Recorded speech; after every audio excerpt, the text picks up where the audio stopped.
Si aujourd'hui la nacelle du transbordeur est sagement rangée contre la berge et laisse passer tranquillement les navires, la nuit du 17 au 18 mars, elle s'est retrouvée au beau milieu du fleuve.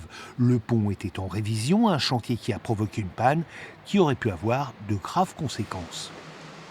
Un défaut de câblage qui a conduit de manière involontaire à le desserrage du frein de la nacelle du pont transbordeur.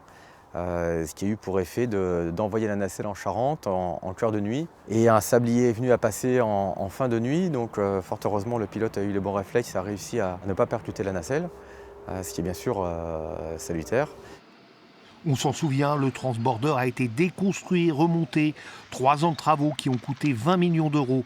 Seulement voilà, après cette refonte de fond en comble, l'ouvrage a un peu changé de physionomie. Le tablier est neuf. L'ancien pont était posé avec une contre-flèche.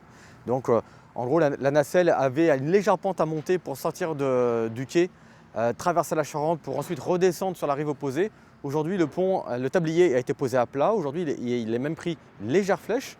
Donc la nacelle part bien volontiers du quai et a plutôt envie de se stabiliser au milieu de la Charente. Après l'incident du mois de mars, les systèmes de freinage et de sécurité ont été entièrement révisés. Et pour plus de sécurité, une sangle de poids lourd permet un arrimage manuel.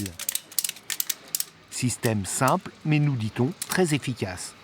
Petite information pour ceux qui rêvent d'une traversée d'une rive à l'autre de la Charente, après son repos d'hiver, le transbordeur reprend son service samedi prochain.